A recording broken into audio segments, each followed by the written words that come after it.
ঈদের ছুটিতে পাহাড়পুর বৌদ্ধবিহারে বেড়েছে দর্শনার্থীদের ভিড়।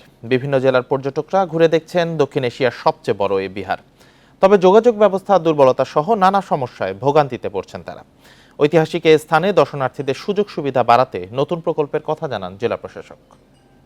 দেশের 1 নম্বর নেটওয়ার্কে মাইজিপি অ্যাপে রিচার্জ হবে এমবি ছাড়াই 1 ক্লিকে। অষ্টম শতকের শেষ দিকে পাহাড়পুর বিহার নির্মাণ করেন পাল বংশের দ্বিতীয় রাজা ধর্মপাল দেব। তারপর প্রায় 300 বছর ধরে বৌদ্ধ শিক্ষা ও সংস্কৃতির অন্যতম কেন্দ্র ছিল এই বিহার। কালের ধ্বংসস্তূপে হারিয়ে যাওয়া স্থাপনাটি আবিষ্কার হয় 1879 সালে, তবে খনন চলে 1923 থেকে 1934 পর্যন্ত। নওগাঁ শহর থেকে প্রায় 34 কিলোমিটার দূরে পাহাড়পুর বৌদ্ধবিহার দেখতে সারা বছরই ভিড় করেন পর্যটকরা।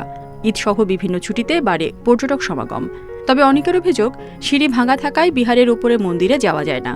এছাড়া বেহাল সড়ক, ভালো হোটেল না থাকা সহ নানা অসঙ্গতিও তুলে ধরেন দর্শনার্থীরা। যে সিঁড়িটা এটা একটু ভালো করে নির্মাণ করে দিলে আমাদের জন্য আরো বেশি ভালো হতো। উপরে উঠতে পারতেছি না, দেখতেও পারতেছি না। একটা ক্যান্টিনের ব্যবস্থা থাকলে ভালো হতো। থাকার জন্য যদি কোনো একটা সুইটেবল প্লেস থাকে, তাহলে আমার মনে হয় যে বাইরে থেকেও লোকজন এসে এখানে থেকে খেয়ে চলাফেরা করে অনেক উপভোগ করবে। এই বিহার এবং জাদুঘর থেকে বছরে প্রায় 1 কোটি টাকা আয় হয় জানিয়ে সংশ্লিষ্টরা বলছেন, সুযোগ সুবিধা বাড়লে আরও বাড়বে পর্যটক সংখ্যা। প্রতি বছর প্রায় 5-6 লক্ষ, কম বেশি 5-6 লক্ষের মতো টুরিস্ট এখানে ঘুরতে আসেন। আমরা টুরিস্টদের সর্বাত্মক সব ধরনের সেবা দেওয়ার চেষ্টা করি। বিশেষ বিশেষ দিবসগুলোতে আমাদের ফ্রি করে দেওয়া হয়। ক্লাস 5-এর নিচে যারা তাদের জন্য ফ্রি। জেলা প্রশাসক জানান, পাহাড়পুর বিহারকে দর্শনার্থীদের কাছে আরও আকর্ষণীয় করে তুলতে নতুন প্রকল্প হাতে নেওয়া হয়েছে। এর অধীনে পর্যটকদের জন্য আধুনিক পার্কিং, রেস্টুরেন্ট, সুপেয় পানির ব্যবস্থা করবে সড়ক ও জনপথ বিভাগ।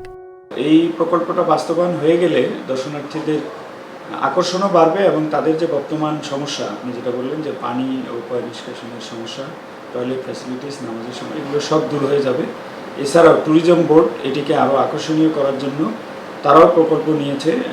1985 সালে পাহাড়পুর বৌদ্ধবিহারকে বিশ্ব ঐতিহ্যবাহী স্থানের স্বীকৃতি দেয় ইউনেস্কো। Independent news.